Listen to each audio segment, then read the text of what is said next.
नमस्कार दोस्तों, मैं विल्सन गिल आपका अपने YouTube शो जीएनए में स्वागत करता। आज के सेशन में हम राहुल गांधी के मानहानि केस के बारे में चर्चा करने वाले हैं। राहुल गांधी को पिछले दिनों एक मानहानि केस में 2 साल की सज़ा हो गई। 2 साल की सज़ा होते ही वो संसद से भी डिस्क्वालीफाई हो गए। उसके बाद उनको सरकारी आवास खाली करने के भी तुरंत नोटिस दे दिया गया। आज के सेशन में हम निम्न मुद्दों पर चर्चा करेंगे। पहला कि मानहानि केस क्या होता है। दूसरा कि राहुल गांधी के मानहानि केस में कब, कहां और क्या हुआ। तीसरा, इसमें हम चर्चा करेंगे कि विभिन्न राजनेताओं ने राहुल गांधी के डिस्क्वालीफाई होने पर क्या कहा। उसके बाद हम चर्चा करने वाले हैं कि इस बारे में और भी राहुल गांधी पर कोई केस चल रहे हैं क्या। और अंत में हम चर्चा करेंगे कि राहुल गांधी के डिस्क्वालीफाइंग के बाद विभिन्न प्रकार के लोग किस किस प्रकार की बातें कर रहे हैं। आइए अब बात करते हैं मानहानि केस क्या होता है। किसी व्यक्ति के द्वारा बोले गए कथन से या किसी दूसरे व्यक्ति को कही गई बात से जब व्यक्ति को अंदर ही अंदर हीनता की भावना महसूस होती है या उस व्यक्ति की छवि को नुकसान पहुंचता है तो उसे मानहानि कहा जाता है। और जब इसके बारे में FIR दर्ज हो जाती है तो वो FIR मानहानि केस के में दर्ज होती है। मानहानि केस एक तरह से 2 प्रकार का होता है। एक तो जो सिविल प्रकार का होता है जिसमें जो मुद्दा है वो पैसे के लेन देन से खत्म हो जाता है। दूसरा होता है क्रिमिनल मानहानि केस जिसमें व्यक्ति को सज़ा भुगतनी पड़ती है और वो सज़ा 2 साल या 2 साल से ज़्यादा नहीं हो सकती है। मानहानि को अंग्रेजी में डिफेमेशन के नाम से जाना जाता है। यह 2 प्रकार का होता है। पहला होता है सिविल डिफेमेशन जिसका उल्लेख IPC की धारा 499 में है। इसमें बताया गया है कि व्यक्ति के द्वारा अगर छवि को पैसों में नुकसान पहुंचता है, जैसे किसी के द्वारा कहे गए वक्तव्य से अगर किसी कंपनी की या व्यक्ति की वैल्यू में कुछ नुकसान होता है, वो नुकसान जैसे मान लो 10 लाख रुपए का हुआ तो 10 लाख रुपए उस दोषी व्यक्ति से लेकर उसकी पूर्ति की जाती है। इसे सिविल डिफेमेशन के नाम से जाना जाता है। दूसरा होता है क्रिमिनल डिफेमेशन। क्रिमिनल डिफेमेशन में यह वैल्यू पैसों में ना आकर उस व्यक्ति को सज़ा दिलवाकर की जाती है।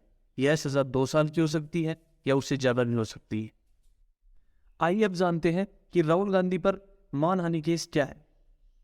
राहुल गांधी ने 2019 में कर्नाटक के कोलार नामक स्थान पर लोकसभा के चुनाव प्रचार के दौरान अपने भाषण में कहा था कि इन सारे चोरों का सरनेम मोदी क्यों है।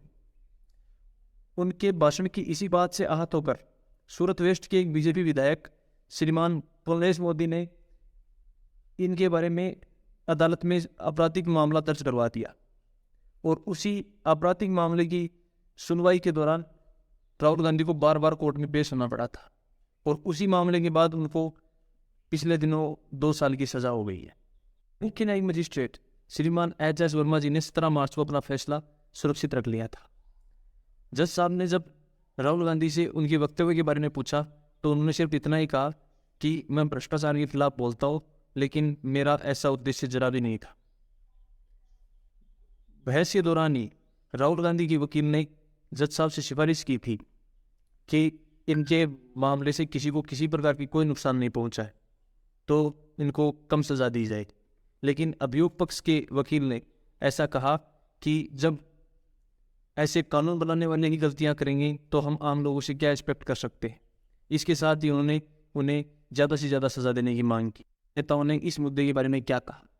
अरविंद केजरीवाल ने ट्वीट डाला कि गैर BJP पार्टियों तथा उनके नेताओं को किसी भी तरीके से ख़त्म करने की साजिश हो रही है। राहुल गांधी ने ट्वीट डाला कि सत्य और अहिंसा मेरे भगवान हैं और मैं इनके ऊपर अडिग रहूँगा। इसके साथ ही प्रियंका गांधी ने अपना ट्वीट डाला कि श्रीमान राहुल गांधी जी को साम दाम दंड भेद लगाकर किसी भी तरीके से झुकाने की कोशिश की जा रही है। आइए अब जानते हैं कि अब आगे क्या होगा। अगर राहुल गांधी 1 महीने तक अपील नहीं करते हैं या उनके अपील पर कोई स्पष्ट फैसला नहीं आता है तो उनको 2 साल कैद की सज़ा हो जाएगी और इस दौरान उनको ये 2 साल जेल में ही काटने पड़ेंगे। The representation of the people's act 1951 की धारा 8 की उपधारा 3 में ऐसा उल्लेख है कि सांसद या विधायक में अगर किसी को भी आपराधिक मामलों में 2 साल या 2 साल से अगर ज़्यादा सज़ा होती है तो उनकी संसद या विधानसभाओं से उनकी सदस्यता खत्म हो जाएगी। और ऐसा ही राहुल गांधी जी के साथ हुआ, उनकी भी सदस्यता खत्म हो गई।